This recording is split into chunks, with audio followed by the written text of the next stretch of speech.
dekonspiruar nga policia e shtetit. Keni... Shiko, problemi i call centrave është një problem që ka përcen kompetencën e policisë. Që do të thotë? Që do të thotë që është e interesuar qeveria shqiptare që të funksionojnë call centrat. Për mua. Fakti që kam mbi 5-6 vite që sistemi i call centrave në Shqipëri ka tronditur botën perëndimore dhe qeveria e shtetit, qeveria jonë nuk është përgjigjur me një aksion kombëtar ku të ketë të angazhuar të gjithë sistemin e organeve ligjzbatuese, duke filluar nga shërbimi informativ shtetëror, policia e shtetit,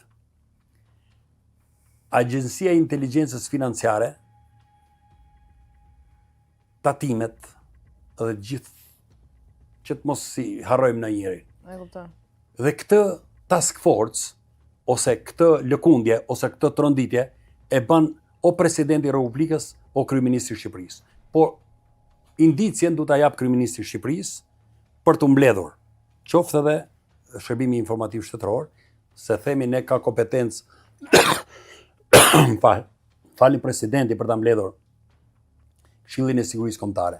Është rënditur siguria kombëtare, por mos harrojmë se call centrat me të vërtet prekin pjesën më vulnerabël të qytetarëve të Bashkimit Evropian, kryesisht pensionistë dhe njerëz, kanë prekur edhe biznese. Është shumë e rëndë. Por fakti që qendrat e call centrave në Shqipëri, sidomos në Tiranë, funksionojnë në godina shtetërore. A thu nuk din qeveritarët tonë se këto call centra janë aktive? Se po t'ja faturojmë policisë shtetit, vetëm policisë shtetit gabojmë. Ka element në brenda policisë shtetit të cilin morin rroga mujore. E din fenomeni, morin rroga mujore. Ka pranuar këtë zgjidhje për faktin se është i pa zoti për ta goditur, se ka ndodhur që kanë goditur, dhe në fund krerët e organizatës të cilët merren me menaxhimin e call centrave, si ka prekur, i dolën Ahmad Josifit, i dolën mbrojtjet shteti shqiptar, e përzuri nga Shqipëria, kur plasi para 3-4 vitet, sepse Ahmad Josifi ishte lidhje e ngushtë e vëllait të kryeministit. Pra në këtë aspekt, kush është ai oficer policie që t'i dale edhe të arrestoj shokun e ngushtë të vëllait të kryeministit? Nëse nuk ka dorë qeveria, unë se kam parë kryeministin e Shqipërisë që një ditë të bukur ta vlerësoj si target risk çështjen e fenomenit të call centrave në Shqipëri. E nëse nuk mbledh ai ministrin e brendshëm, ministrin e financave, kreun e shërbimit informativ shtetëror, edhe të thotë që duhet t'ju nxirr siç u bë me lojrat e fatit kur i zhdukën nga Shqipëria për 3 vite fare. Edhe pastaj i kaluan në sistemin online, bazat sportive, dhe tashmë ata nuk ju vjel shteti qoftë edhe 100 dark, ndërkohë që para viteve 2014 ju vilte minimumi 100 milion euro. Shteti edhe një 200 milion euro i merrnin ata njerëzit që ishin të punësuar, prej tyre 50% ishin me sigurime. Edhe pagunin dhe taksa lokale etj. Etj. Ama sot funksionojnë më shumë, po shteti nuk merr asgjë.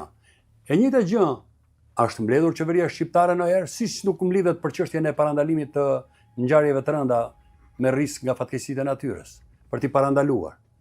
Pra nuk mblidhet as për këtë.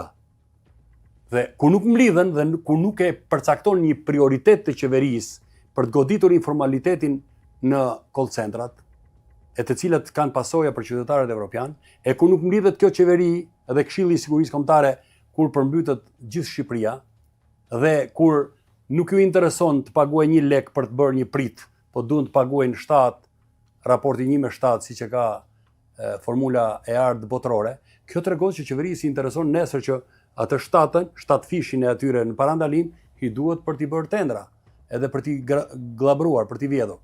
Pra kjo kërkon një analizë shumë të hollësishme, jo vetëm nga qeveria, por dhe nga ekspert të huaj, dhe nga ekspert të pavarur, në mënyrë që t'ja thon troq, nëse ka frikë t'ja thot drejtori i përgjithshëm i policisë, nëse ka frikë t'ja thot kryetarja e shërbimit informativ shtetëror, t'ja thot një ekspert i pavarur kryeministit në takim.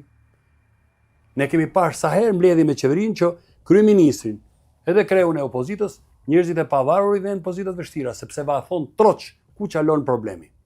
Qartë. Por mos harrojmë që Europoli, Interpoli, por dhe shërbime partnere të shteteve të veçanta si Belgjika, Spanja etj. Shqipërinë e kanë furnizuar me materiale shumë të forta në raport me kriminalitetin. Pra, ekziston ana subjektive, dashja dhe mosdashja.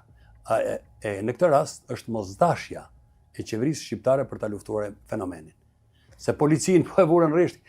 Mbani mend ju që kryeministri u quan mjesherët dhe urdhëroi